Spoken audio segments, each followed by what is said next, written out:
हर बार ये देखा जाता है रिजल्ट आने के बाद में टॉपर्स की लिस्ट जारी होती है, इस बार ऐसा नहीं हुआ। बात क्या है कि हमारी राष्ट्रीय शिक्षा नीति के अंदर हम अब क्षमताओं के मापन की बात करते हैं, यानी कॉम्पिटेंसीज और स्किल्स के अंदर, कि हर बच्चे के अंदर अलग अलग स्किल्स हैं, उन्हीं को आइडेंटिफाई करके डेवलप की जाए तो वो जीवन में बहुत सक्सेसफुल होते हैं। हमारा जो बोर्ड का रिजल्ट होता है वो एक तरह के एकेडमिक एक्सेलेंस को उसका मापन करता है। ये तो वैसे ही हो गया ना, जैसे जंगल के अंदर सभी जानवरों को कह दिया जाए कि आपके लिए पेड़ पर चढ़ने का कंपटीशन है और जो पेड़ पर चढ़ जाएगा वो फर्स्ट आएगा। तो अब बंदर तो झट चढ़ जाएगा, लेकिन हाथी भी सोचेगा इतना तगड़ा होके भी मैं किसी काम का नहीं हूँ। मछली तो सोचेगी मेरा तो जीवन ही बेकार चला गया।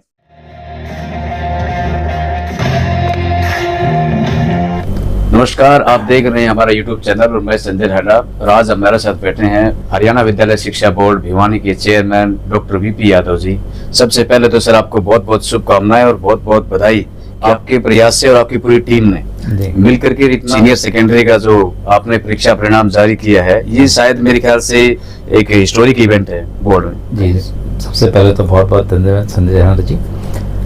रिजल्ट हमेशा हमारा 50 प्लस यानी 52-53 दिन में हमेशा आता रहा है, अराउंड 50 डेज के आसपास। जी सर। और बोर्ड के इतिहास में पहले बार ऐसा हुआ है कि परीक्षाएं खत्म होने का 2 अप्रैल को हमारी परीक्षाएं खत्म हुई थी और हमने 29 अप्रैल तक देखे तो 27 दिन बनते हैं, 30th को तो हमने रिजल्ट डिक्लेयर किया। बिल्कुल, तो हाँ। 27 दिन के रिकॉर्ड टाइम में हमने रिजल्ट दिया है। ये बोर्ड के इतिहास में पहली बार ऐसा हुआ है। ओके, एक सबसे बड़ी जो बात है वो ये सामने आई है कि कहीं ना कई बच्चों में, पेरेंट्स में और खास करके स्कूलों के अंदर भी हर बार ये देखा जाता है रिजल्ट आने के बाद में कि भी ब्लॉक टॉपर, जिले लेवल पे, फिर उसके बाद प्रदेश लेवल पे जो टॉपर्स की लिस्ट जारी होती है, इस बार ऐसा नहीं हुआ।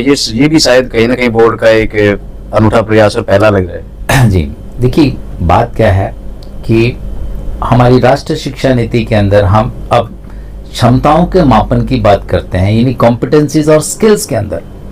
हम देखने में तो सब एक जैसे ही हैं, हमारे दो सबके एक नाक है, 2 हाथ हैं, लेकिन आपको मालूम है हमारा फिंगरप्रिंट किसी का किसी से भी दुनिया में नहीं मिलता। यानी हम दुनिया में ईश्वर ने हमें सबको एक बहुत अलग तरह से बनाया है, हमारी अलग पहचान है। तो ऐसे में क्या होता है कि हर बच्चे के अंदर अलग अलग स्किल्स हैं, उन्हीं को आइडेंटिफाई करके डेवलप की जाए तो वो जीवन में बहुत सक्सेसफुल होते हैं। हमारा जो बोर्ड का रिजल्ट होता है वो एक तरह के एकेडमिक एक्सेलेंस को उसका मापन करता है। ये तो वैसे ही हो गया ना, जैसे जंगल के अंदर सभी जानवरों को कह दिया जाए कि आपके लिए पेड़ पर चढ़ने का कंपटीशन है और जो पेड़ पर चढ़ जाएगा वो फर्स्ट आएगा। तो अब बंदर तो झट चढ़ जाएगा, लेकिन हाथी भी सोचेगा इतना तगड़ा होके भी मैं किसी काम का नहीं हूँ। मछली तो सोचेगी मेरा तो जीवन ही बेकार चला गया। सही बात। तो इसलिए बड़े सिंपल अंदाज में आपने ये बात बताई। जी जी, तो मैं समझता हूँ कि सभी के स्किल्स को रिकॉग्नाइज करना चाहिए, सभी के टैलेंट को रिकॉग्नाइज करना चाहिए और सिर्फ एकेडमिक एक्सेलेंस के आधार पर उनका जो है नोमेनक्लेचर या उनकी रैंकिंग नहीं होनी चाहिए। और सीबीएसई ने शायद इसी को देखते हुए राष्ट्रीय शिक्षा नीति पिछले बार इसको नहीं जारी किया, तो हमने भी राष्ट्रीय शिक्षा नीति को फॉलो करते हुए स्किल्स और डेवलपमेंट पे जोर देते हुए इस बार रैंकिंग जारी नहीं की। ठीक बात है। जो ये रिजल्ट आपने इस तरीके से जो हमने जारी किया है, बेनिफिट किस तरीके से देखते हैं बच्चे के लिए?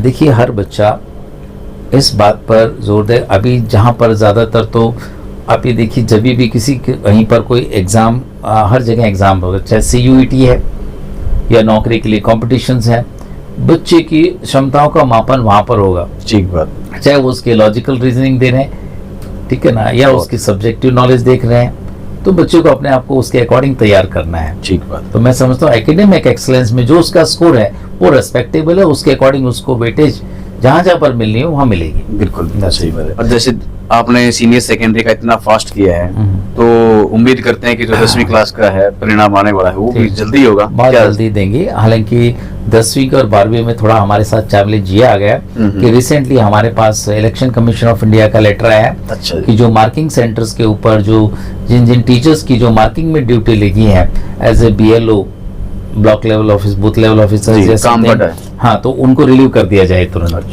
साथ में हमारे बोर्ड के कम से कम 300 के करीब एम्प्लॉयज हैं जिनकी जो इलेक्शन कमीशन है उन्होंने ड्यूटी लगा दी है और वो ट्रेनिंग्स के लिए चले गए। तो एक तरह से ह्यूमन रिसोर्स क्रंच जो हमारे पास है वो आकर खड़ा हो गया है। लेकिन फिर भी हम अपने रिसोर्सेज को मैनेज करते हुए 15 मई से पहले पहले आपको रिजल्ट दे देंगे। बहुत बढ़िया, जबरदस्त, बहुत अच्छी बात, बहुत बढ़िया सर। इस बार जैसे बोर्ड की तरफ से जो परीक्षाओं का संचालन कराया गया था सर जी, तो किस प्रकार की मतलब तैयारियां की गई थी, और जैसे भी पेपर चेकिंग की जहां तक बात करें यानी कि रिजल्ट तक की जो पूरी प्रोसेस है, किस प्रकार से आपने टैकल किया सर चीजों को? देखिए 3 चीजें हैं, एक आपकी प्लानिंग, यस सर, फिर आपका 3 एस्पेक्ट जो आपके साथ डिस्पोजल पे रहते हैं, मैन, मिडल और मेथड्स।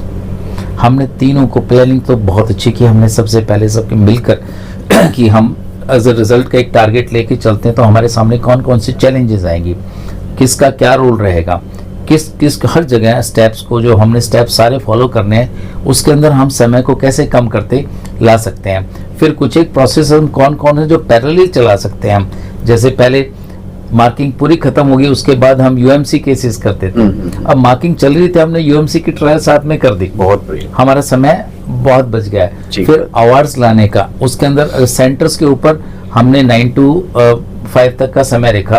पहली बार हमने हर मार्किंग सेंटर पर एक बोर्ड का प्रतिनिधि ऑब्जर्वर नियुक्त किया, बहुत अच्छी बात, जो अच्छा हर प्रॉब्लम अगर कोई किसी सेंटर पे कोई दिक्कत आ रही है, चाहे वो सीटिंग की अरेंजमेंट है या फैसिलिटीज का अरेंजमेंट है और या मार्किंग का प्रॉब्लम है, नंबर ऑफ जो है एग्जामिनर्स कम पढ़ रहे हैं, तो तुरंत वो हमारा जो कंट्रोल रूम है बोर्ड में जो एस्टेब्लिश है वहाँ पर इमीडिएटली वो अपनी प्रॉब्लम्स या चैलेंजेस वहाँ पर आ रही हैं उनके बारे में बताता था और बोर्ड अपने लेवल पे तुरंत उनका समाधान करता रहा। बहुत तो इस तरह से समन्वय, एक सामंजस्य और समन्वय बैठाकर हमने बहुत तुरंत सारे प्रोसेस उसको फॉलो करते हुए जो है एकदम रिजल्ट जारी किया। इवन जो हमारा फिक्टिशियस रोल नंबर लगते हैं जिसके अंदर कम से कम 15 से 20 दिन में जो काम होता है, मात्र हमने डबल टाइम देकर 2-2 शिफ्ट लगा के रात को 10 बजे तक करके हमने उसे 8 दिन में संपन्न किया। बहुत अच्छी बात। तो इस तरह से बोर्ड ने अपना जो रिजल्ट है तय समय से ऑलमोस्ट आधे समय में जारी किया। बिल्कुल, जिस स्पीड से रिजल्ट जारी किया जी। तो जो स्कूलों में बच्चों की मार्कशीट का अब इंतजार पड़ेगा, वो बहुत जल्दी पहुंचाएंगे। मैं एक बात और कहना चाहूंगा, हमारा पहले प्लान था कि हम डिजिटल मार्किंग करवाएंगे, अच्छा जी। लेकिन अनफॉर्चुनेटली क्या हुआ, सरकार या मुख्यमंत्री जी बदलने, क्योंकि मुख्यमंत्री जी हाई पावर कमेटी के चेयरपर्सन है, ठीक बात, तो नेचुरली वो जो फाइल थी हमारी वहां अटक गई थी। इसलिए हमारा जो डिजिटल मार्किंग का जो प्लान था वो अबॉर्ट हो गया, क्योंकि उसके बाद मॉडल कोड ऑफ कंडक्ट लग गया तो काम नहीं हो पाता। लेकिन उसके बावजूद हमने सब चैलेंजेस को एक्सेप्ट किया और बहुत जल्दी रिजल्ट जारी किया जो आपके सामने है। ठीक बात है, बिल्कुल बिल्कुल सर। ओके सर, नकल पर नकेल कसने के लिए किस प्रकार की रणनीति? आप एक सवाल अभी भी आप पूछ रहे थे कि मार्कशीट कब मिल जाएंगी। मैं आपको बताना चाहूंगा कि सबसे पहले तो हमने जैसे कल 12:30 बजे रिजल्ट डिक्लेयर हुआ उसी वक्त तुरंत सारे के सारे हमने लाइव कर दिए और साथ में डिजिटली वेरीफाइड डिजी लॉकर पर स्टूडेंट्स अपने मार्कशीट डाउनलोड कर सकते हैं। अच्छा। पूरे इंडिया में इवन डिफेंस सर्विसेज के अंदर नौकरियों के लिए भी digitally very certified certificate valid है। बहुत बढ़िया, ये अच्छा हो गया। हाँ जी, तो उनको किसी तरह का इंतजार नहीं करना पड़ेगा। साथ में ही विद इन 15 से 20 दिन के अंदर उनके पास अपनी हार्ड कॉपी सबके पास पहुंच जाएगी सर्टिफिकेट की। बहुत अच्छी बात, ये सवाल जरूर करेंगे बच्चे। जी बिल्कुल। ठीक बात, अच्छा किया सर आपने नकेल के लिए। अच्छा, इसमें एक सबसे बड़ा, मैं आपको इसके लिए एक बार फिर से बता दूंगा सर, एक हिस्टोरिक इवेंट और इस बार देखने मिला था, खास करके जब 10वीं की परीक्षाएं चल रही थी तब नरवाना का केस, एक बच्चे का जो मस्कुलर डिस्ट्रोफिया। यस सर, तो ये एक बड़ा ऐतिहासिक फैसला, मैं कहूंगा कि वो बोर्ड का भी था और आपका भी कहीं ना कहीं उसमें बड़ा अच्छा पेन लेकर के आए। मेरे पास आए थे और उन्होंने बच्चे का बताया था कि जो बच्चा है मस्कुलर डिस्ट्रोफी है उसको, और मुझे वो एक्सप्लेन करने लगे तो मस्कुलर डिस्ट्रोफी के बारे में मैं बहुत अच्छी तरह जानता हूँ। अच्छा, बच्चे की क्या प्रॉब्लम्स होती हैं ये भी समझ सकता हूँ। तो तुरंत बिना किसी एक्सप्लेनेशन के मैंने अपनी पावर्स का इस्तेमाल करते हुए उस बच्चे के घर पे ही सेंटर बना दिया। बहुत अच्छा, एग्जामिनेशन सेंटर बच्चे के घर पे रहा। हमारे यहाँ से सुपरिटेंडेंट्स गए, ऑब्जर्वर्स गए, और सारी की सारी परीक्षा उसको स्क्राइब भी दिया गया और बच्चे के घर पे ही हमने सारी परीक्षाएं कंडक्ट की। मैं भी ऑब्जर्व करके आया था सर। ओके, बहुत अच्छा बताइए। तो इसको और साथ में भी मैं कहना चाहूंगा कि इस केस को देखते हुए हमने आगे से बोर्ड की पॉलिसी में भी चेंजेस किए हैं। अच्छा जी। कि आगे से अगर कोई मस्कुलर डिस्ट्रॉफी का कोई इस तरह का कैंडिडेट है, वो फॉर्म भरता है, उसका जैसे कॉलम होगा, वो आइडेंटिफाई करेगा किस तरह की जो है दिव्यांगता उसके अंदर है, और बोर्ड का एग्जामिनेशन सेंटर है उसके घर के नजदीक ही बना दिया जाएगा। बहुत अच्छी बात। हाँ, तो जितने भी मस्कुलर डिस्ट्रॉफी के ऐसे प्रदेश में पूरे कैंडिडेट हैं, उन सबको एग्जामिनेशन सेंटर की सुविधा अपने घर के पास ही मिलेगी। बहुत बढ़िया बात आपने कही जी। बहुत अच्छी बात है।